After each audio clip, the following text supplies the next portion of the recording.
Hi guys, welcome to the class. मैं Aditya Poddar sir. Students, हम लोग लास्ट क्लास तक आईआईटी का क्वेश्चन, प्रीवियस ईयर का क्वेश्चन 2018 तक का सॉल्व कर चुके थे, मैट्रिक्स एंड डिटर्मिनेंट चैप्टर का।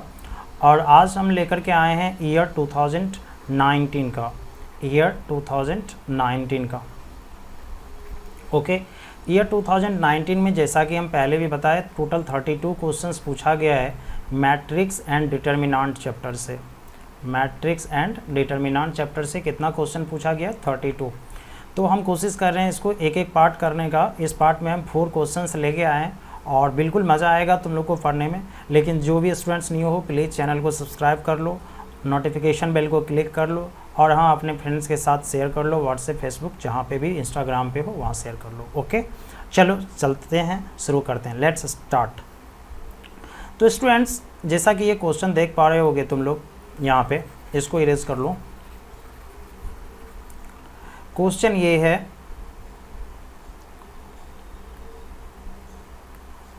कह रहा है the greatest value of C belongs to R. C का ग्रेटेस्ट वैल्यू यानी सी का maximum value, for which the system of linear equations this has non trivial solution. तो फिर वही बात आया, नॉन ट्रिवियल। नॉन ट्रिवियल का मतलब होता था जिसके कोफिशिएंट का डिटर्मिनेंट क्या हो जाए? 0 हो जाए। क्या हो जाए? 0 हो जाए। और तब पूछ रहा है सी का मैक्सिमम वैल्यू। कौन वैल्यू? Maximum value. तो सबसे पहले यहाँ पे अगर हम लोग कोफिशिएंट का डिटर्मिनेंट बनाने जाएंगे, किसका डिटर्मिनेंट? कोफिशिएंट का, यानी जो हम लोग होमोजेनियस इक्वेशन के लिए क्या करते थे उसके बारे में बात कर रहे हैं। तो क्या होगा हम लोग का डिटर्मिनेंट? तो डिटर्मिनेंट होगा, यहाँ देखो, फर्स्ट लीनियर इक्वेशन है ये, तो हो जाएगा 1 माइनस सी। सेकेंड की बात करो, c माइनस 1 सी।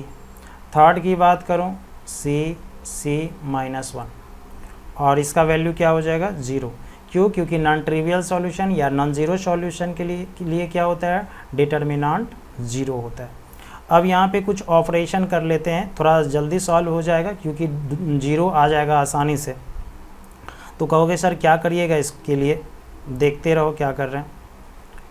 C1 में C2 को सब्ट्रैक्ट कर ले रहे हैं, यानी फर्स्ट कॉलम पे सेकंड कॉलम को सब्ट्रैक्ट कर रहे हैं, एंड C2 पे C2 माइनस C3 कर रहे हैं। अगर ऐसा करते हैं तो हमारे पास जो डिटर्मिनेंट होगा, ध्यान देना, 1 माइनस माइनस प्लस सी, तो यानी c प्लस 1 होगा। फिर यहाँ c माइनस माइनस प्लस 1, तो c प्लस 1 होगा। c माइनस सी 0 होगा। यहाँ माइनस सी 0 हो जाएगा। यहाँ माइनस सी माइनस 1 हो जाएगा। और यहाँ पे c प्लस 1 हो जाएगा। और लास्ट में जो है वही बचेगा, इसको कुछ भी नहीं कर सकते। यहाँ तक आशा करते हैं सबको समझ में आया होगा। कोई दिक्कत? कोई भी दिक्कत नहीं। अब हम एक्सपेंड करने जा रहे हैं, देखते हैं क्या होता है। ओके स्टूडेंट्स, तो चलो चलते हैं, नेक्स्ट पेज लेते हैं। तो हम लोग का डिटर्मिनेंट था c plus 1 0, c plus 1 0, c plus 1 0। उसके बाद था 0। इससे ज़रा बताना, सब आदमी माइनस कॉमन ले सकते हैं? कहोगे यस सर। तो 0 माइनस कॉमन लेंगे तो c प्लस 1, और यहाँ भी क्या होगा? c प्लस 1, और इधर minus c minus 1, minus c minus 1 equal to 0। आशा करते हैं यहाँ तक सबको समझ में आया होगा। अब इसको एक्सपेंड करने जाएंगे तो किससे एक्सपेंड करेंगे? उससे पहले देखो कुछ अच्छा चीज़ दिख रहा है। अच्छा चीज़ मीन्स फर्स्ट कॉलम से देखो क्या कॉमन है? c plus 1। सेकेंड कॉलम से भी देखो क्या कॉमन है? c plus 1। और अब हमारा डिटर्मिनेंट बचेगा 1 1 0, 0 माइनस 1 1, माइनस c माइनस 1।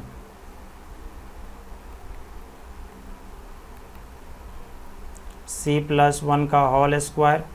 अब एक्सपेंड कर लो, हालांकि और 0 ले आ सकते हैं, लेकिन चलो अब डायरेक्ट एक्सपेंड कर लेते हैं। इस 1 से करते हैं तो अगर इस 1 से करेंगे तो 1 का रो कॉलम बंद होगा, माइनस माइनस प्लस 1 होगा, माइनस सी होगा, यहाँ पे होगा। ओके, फिर चलते हैं इस 1 के पास, तो माइनस 1 होगा, तो इसका रो बंद कॉलम बंद, माइनस 1 माइनस माइनस प्लस सी होगा, तो 0 माइनस माइनस प्लस सी। तो ये हो गया c प्लस 1 का होल स्क्वायर, इधर हो जाएगा 1 माइनस सी इजक्वल टू 0। तो c प्लस 1 का होल स्क्वायर इक्वल टू 0 होगा। ये बताइए 1 माइनस 2c होगा इजक्वल टू 0 होगा। अब इधर c plus 1 equal to root 0 हो जाएगा, स्क्वायर को इधर लाएंगे तो, और दूसरे तरफ 1 इजक्वल टू 2c होगा। तो यहाँ से c इक्वल 0 का रूट 0 होता है, प्लस 1 इधर आएगा -1, c आ गया -1 और इधर c हो गया हाफ। अब बोल रहा था कि c का वैल्यू तो लाना है लेकिन मैक्सिमम वैल्यू। तो स्टूडेंट्स ज़रा तुम लोग बताना, यहाँ दो वैल्यूज़ आया है, एक -1 और एक हाफ, तो बोलो मैक्सिमम वैल्यू कौन होगा, बड़ा वाला वैल्यू कौन होगा, -1 या हाफ? ऑफ कोर्स हाफ होगा। यही हम लोग का आंसर हुआ। आशा करते हैं स्टूडेंट सबको समझ में आया होगा। तो कुछ नहीं था, 3 ठो होमोजीनियस लीनियर इक्वेशंस था। अभी तक हम लोग से जो वैल्यू पूछता था वही क्वेश्चन था, इसमें एक नया वर्ड लगा दिया मैक्सिमम। और पिछले पार्ट में हम बताए भी थे कि छोटा छोटा वेरिएशन अब करेगा ये चीज़, है ना, मैक्सिमम मिनिमम नाम दे देगा, प्राइम नंबर, ये etc। तो ये इससे घबराने की कोई ज़रूरत नहीं है। आशा करते ये पार्ट सबको अच्छे से समझ में आया होगा। चलो चलते हैं नेक्स्ट क्वेश्चन की ओर। स्टूडेंट्स ये क्वेश्चन भी एक नया क्वेश्चन है और यहाँ पे a इक्वल एक मैट्रिक्स दिया हुआ है सच दैट a का पावर 32 इक्वल टू दिस। हम तो सबसे पहले कहेंगे यहाँ पे ध्यान तुम लोग को क्या देना है, ये जो मैट्रिक्स है ना इसको याद कर लो, रट लो, क्योंकि हम जब बनवा रहे थे मैट्रिक्स चैप्टर में क्वेश्चन सब, तो यहाँ पे ये क्वेश्चन बनाए थे ये वाला। अगर a इक्वल टू ये हो तो तुम लोग याद कर लो आज से, यदि a का पावर कोई पूछता है, पावर में चलो कुछ भी देते हैं n, तो याद रखना कुछ नहीं, cos जो पावर है उससे एंगल में मल्टीप्लाई करना, इसको याद कर लो आज से, अन्यथा तुम n बार कैसे मल्टीप्लाई करोगे, समय का बर्बादी होगा।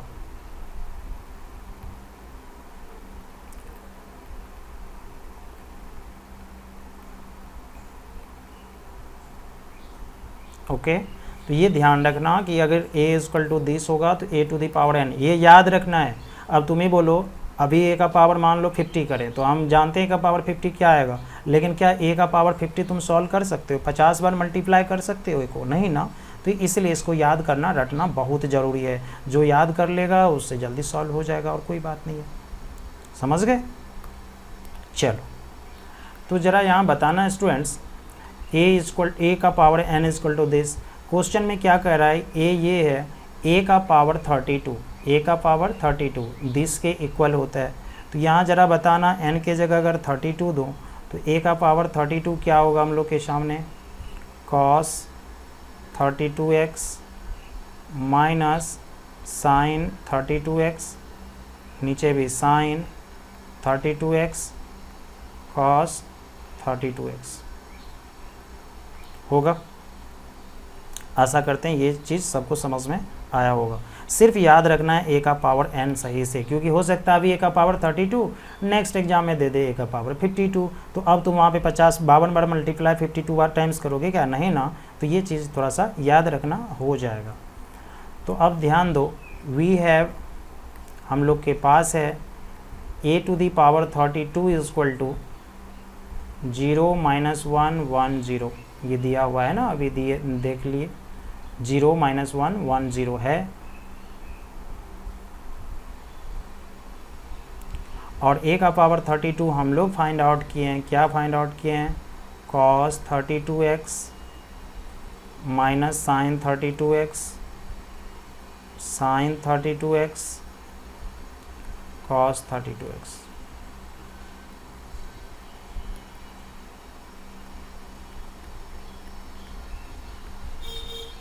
तो यहाँ पे अब दो मैट्रिसेस इक्वल हो गया तो कोई करस्पॉन्डिंग एलिमेंट को इक्वल कर दो, दिस के इक्वल हो जाएगा या दिस के इक्वल, किसी को भी इक्वल कर दो। तो cos 32x is equal to हो जाएगा 0। तो यहाँ से बता दो cos 32x, cos कितने का वैल्यू 0, सबको पता है 90 डिग्री, रेडियन में पूछूं तो π/2। तो बताना यहाँ से 32x किसके इक्वल होगा, π/2। तो x क्या होगा, π/32 इंटू 2 64। यही हम लोग का क्या हो जाएगा, आंसर हो जाएगा। आशा करते हैं ये सबको समझ में अच्छे से आया होगा। तो कुछ नहीं था स्टूडेंट्स, इसमें क्या याद रखना था, जैसे हमको याद है वैसे तुम लोग को भी यहाँ याद रख लेना है। फिर से हम इस पर चर्चा कर रहे हैं, क्योंकि ये भूल गए तो ऐसा सवाल नहीं बनाओगे, ये तय है। लिख लो कहीं नोट में, if a equal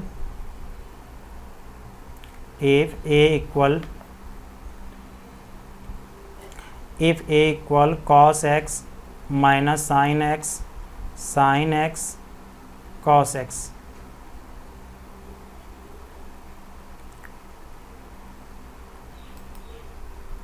okay students, तो यदि a इक्वल टू दिस हो, then a to the power n equal to होगा cos 32x, सॉरी 32 अभी दिए इसलिए ये आ गया, cos nx minus sine nx cos nx। ये याद रख लेना आज से।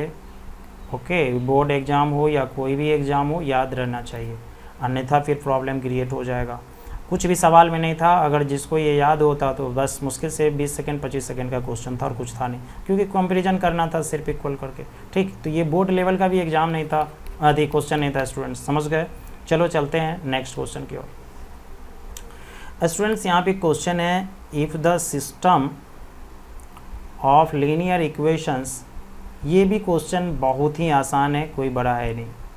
x minus 2y plus k z equal to 1, 2x plus y plus z equal to 2, and third one is 3x minus y k z equal to 3 has a solution. इसके पास solution है, याद रखना ये होमोजीनियस नहीं है, right side में number है, ध्यान रहे। एक्स वाई जेड सॉल्यूशन है, लेकिन कह रहा है जेड 0 नहीं होता, जेड नॉट इक्वल टू 0, ये ध्यान रखना। देन एक्स वाई, जेड छोड़ दिया, कि then x y lies on the straight line whose equation is. तो एक्स वाई का जो वैल्यू आएगा इसी में से कोई भी इक्वेशन पे लाई करेगा, तो वो इक्वेशन आपको बता देना है क्या होगा। तो चलो फिर से क्वेश्चन समझ लो अच्छे से। क्वेश्चन ये कह रहा है कि ये 3 इक्वेशंस है आपके सामने, दिस और दिस। इसमें बता रहा है कि एक्स वाई जेड का वैल्यू कुछ ना कुछ निकलता है, लेकिन जेड 0 नहीं निकलता है, इतना बता दिया, ठीक है। अब क्यों नहीं 0 होता है वो भी हम बताते, रीजन आखिर क्यों दिया ऐसा। हैज़ अ सॉल्यूशन बताया ना, x y z not equal to 0, then x y has lies on the straight line. ये 4 ऑप्शन है हम लोग के सामने, इसमें से कह रहा है कौन इक्वेशन है जिस पे एक्स वाई लाई करेगा। तो अब जरा पहले ये जान लो कि ये z is not equal to 0 क्यों दिया, ठीक है, उसके बाद हम लोग कोई बात करेंगे। तो जरा ध्यान देना यहाँ पे, अगर जेड 0 हो जाएगा तो वास्तव में होगा क्या, ये के भी गायब हो जाएगा। तो वो नहीं चाहता कि जेड 0 दे दूँ तो के ही गायब हो जाए, ठीक है। तो अब ऐसी स्थिति में क्या करोगे, पहले तीनों इक्वेशंस लिखते हैं, क्योंकि 10 सेकेंड से ज़्यादा का ही क्वेश्चन है नहीं। ये जो दोनों क्वेश्चन बनाए हैं जेईई मेंस का है, बट लेवल वो नहीं है स्टूडेंट।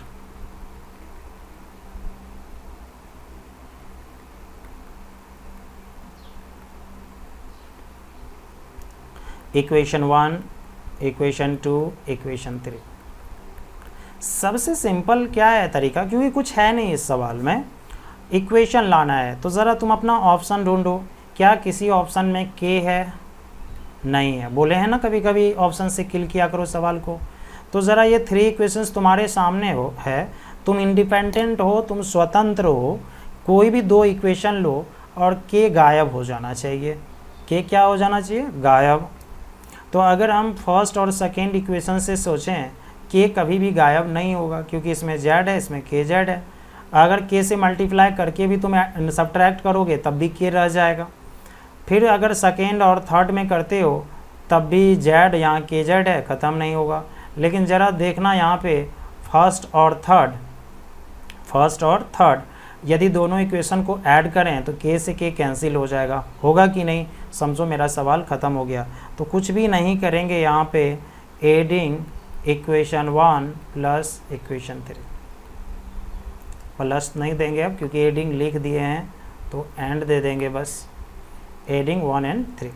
तो यदि ऐड करोगे तो x minus 2y plus k z equal to 1, third में है 3x minus y minus k z is equal to 3।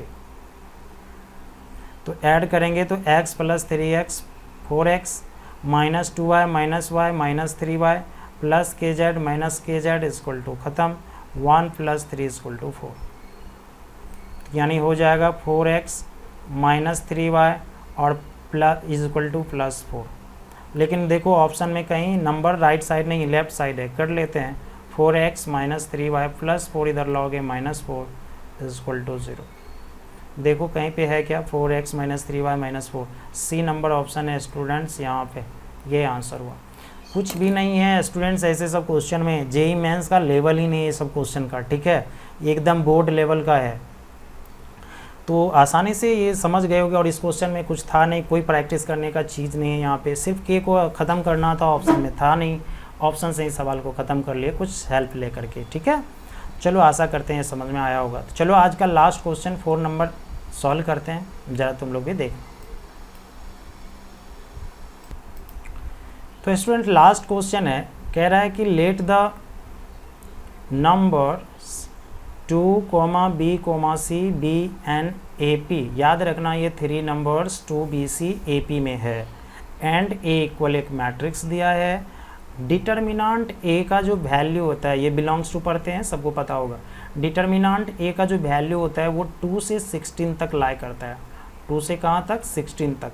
Then C lies in the interval, तब C जो है लाई करेगा कौन सा इंटरवल में। तो सीधा सीधा बात समझो ना, डिटर्मिनांट A लाई करता है 2 से 16 तक, C लाई कहाँ से कहाँ करेगा वो बताना है, और 2BC जो है वो AP में है, और A इक्वल टू एक मैट्रिक्स दिया हुआ है। तो ज़रा यहाँ से बताना, A इक्वल मैट्रिक्स दिया है तो अगर A में डिटर्मिनांट लगाएं तो डिटर्मिनांट A क्या होगा, 1 1 1 2 B C 4 B square C square, ये तो होगा यहाँ पे। देखो अब स्टूडेंट्स यहाँ पे determinant A equal to this आया, अब हमको इसका वैल्यू लाना होगा। कहोगे सर क्यों लाएंगे वैल्यू, क्योंकि देखो यहाँ डिटर्मिनांट A का वैल्यू 2 से 16 है, तो हमको डिटर्मिनांट A का वैल्यू तो आए पहले, तो यहाँ पे क्या करना होगा, कुछ ऑपरेशन कर लेते हैं, क्योंकि 111 दिख रहा है, और अगर 111 दिख रहा है तो 00 तो आसानी से फाइंड आउट कर सकते हैं ना।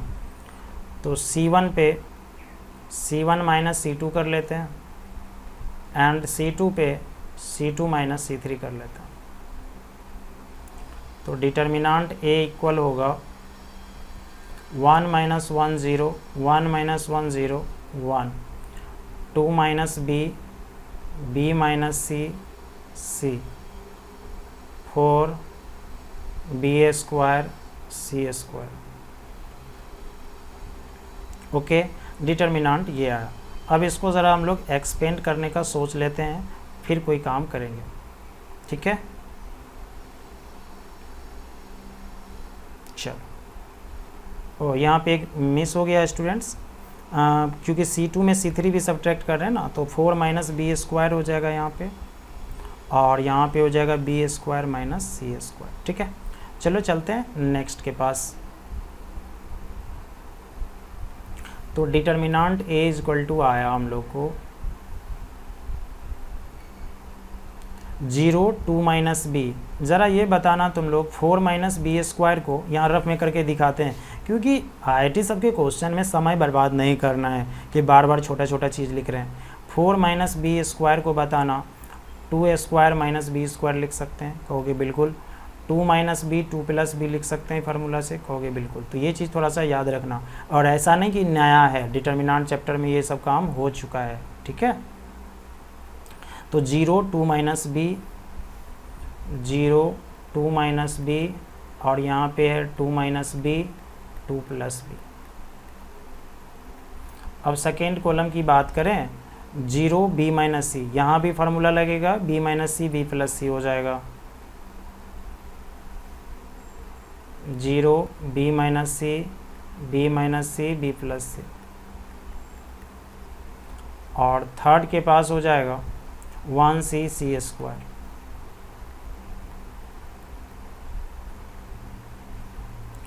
अब ज़रा ये बताना, ये अभी भी वैल्यू नहीं हुआ, थोड़ा सा काम कर लेते हैं, ठीक रहेगा। फर्स्ट कॉलम से कॉमन है 2 माइनस बी, सेकेंड कॉलम से कॉमन है बी माइनस सी, है ना। तो बचेगा 0 1 2 plus b, 0 1 b plus c, 1 c c square.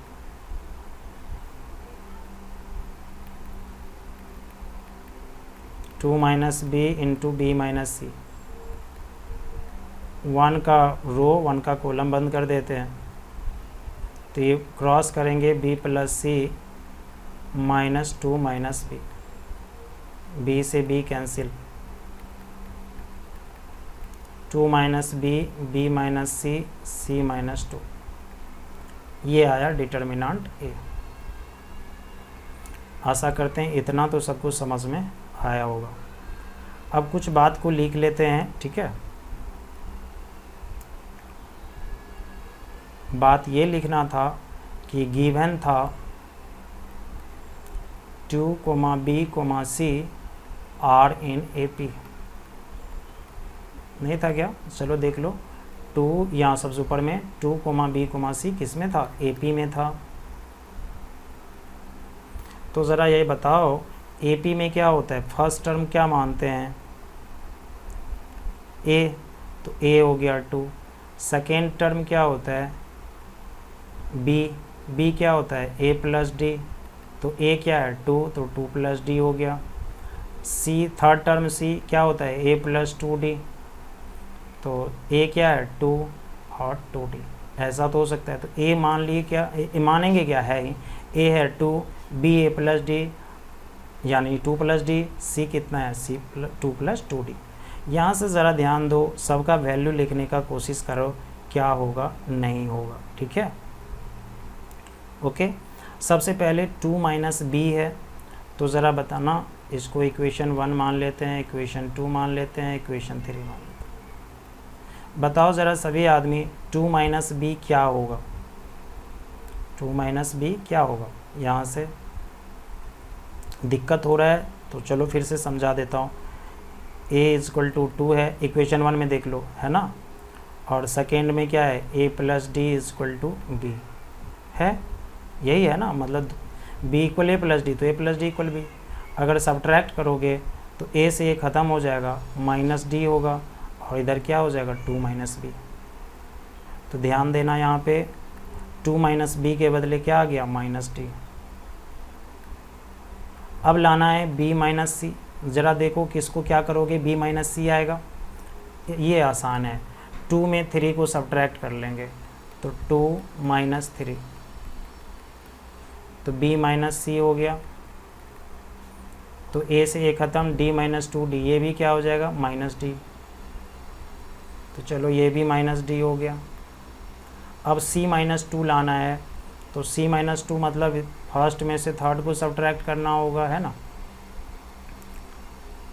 तो ये क्या हो जाएगा? 2d। यहीं देख लो, फर्स्ट थर्ड में से फर्स्ट सब्ट्रैक्ट करोगे c माइनस से 2d, तो फाइनली ये क्या हो रहा है भाई? 2d minus minus plus 2d का पावर 3। तो फाइनली डिटर्मिनेंट a का वैल्यू आया 2 इंटू डी क्यू। ओके, आशा करते हैं चीज़ समझ में आया होगा।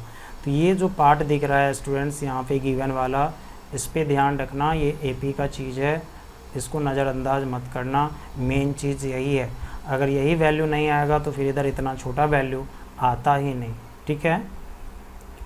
चलो चलते हैं, नेक्स्ट पेज लेते हैं। अब बताओ, सिंस डिटर्मिनेंट A का वैल्यू बुक वाला कह रहा है कि बिलोंग्स करता है कहाँ से कहाँ तक भाई? 2 से 16 तक। 2 से 16 तक। और डिटर्मिनांट ए हम लोगों को आया है 2DQ। ओके, तो अब ज़रा यहाँ ध्यान देना, DQ बिलोंग कहाँ से कहाँ करेगा, 2 मल्टीप्लाई इधर आएगा डिवाइड, 2/2 हो गया 1 और 16/2 क्या हो गया 8। तो DQ बिलोंग्स करता है 1 से 8 तक, तो D बिलोंग करेगा, इधर 3 पावर है, इधर भेजोगे 1/3 पावर,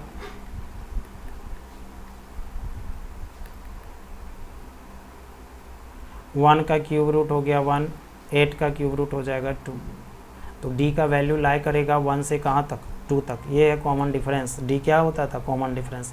लेकिन हमको D का नहीं चाहिए, वो कह रहा है हमको C का वैल्यू चाहिए, लाई कहाँ से कहाँ तक करेगा, किसका, C का। तो चलो ज़रा देखते हैं C का वैल्यू कहाँ से कहाँ लाई करेगा। तो देखो C इक्वल टू क्या हुआ था, A + 2D हुआ था ना, A + 2D। तो चलो फिर देखते हैं, सिंस C = A + 2D और C का ही तो चाहिए, A था 2, शुरुआत में याद करो माने थे। अब 2D का वैल्यू कहाँ से कहाँ तक लाई करेगा, यहाँ से बता दो। D है 1 से 2, तो 2D क्या होगा, 2 से मल्टीप्लाई कर दो, 2 1 = 2, 2 2 = 4, 2 से कहाँ तक, 4 तक। तो अब देखो A + 2D का वैल्यू कहाँ से कहाँ लाई कर रहा है, 2 से 4 तक। तो अब 2 ऐड करोगे तो 2 + 2 हो गया 4 और 4 + 2 हो गया 6। तो C का वैल्यू लाई करेगा, यानी C का वैल्यू लाई करेगा 4 से कहाँ तक, 6 तक। आशा करते हैं सबको अच्छे से समझ में आया होगा। तो स्टूडेंट ये क्वेश्चन अच्छा था, ये JEE मेंस के लायक क्वेश्चन था, उसके लेवल का क्वेश्चन था। ठीक है, आशा करते हैं सबको समझ में आया होगा। स्टूडेंट्स फिर नेक्स्ट पार्ट में हम लेकर के आए, देखते हैं कितने क्वेश्चंस को लेकर के आते हैं, क्योंकि टोटल 32 क्वेश्चंस है और कोई हर बनाने की ज़रूरत नहीं। इस लॉकडाउन में क्या कर सकते हो, आराम से बैठ के पढ़ो, और कुछ करना तो है नहीं। तो अगर स्लाइड अच्छा लगा होगा प्लीज़ स्टूडेंट्स चैनल को सब्सक्राइब करना जो अभी तक नहीं किए हो, और अपने दोस्तों के साथ शेयर करना। बाय।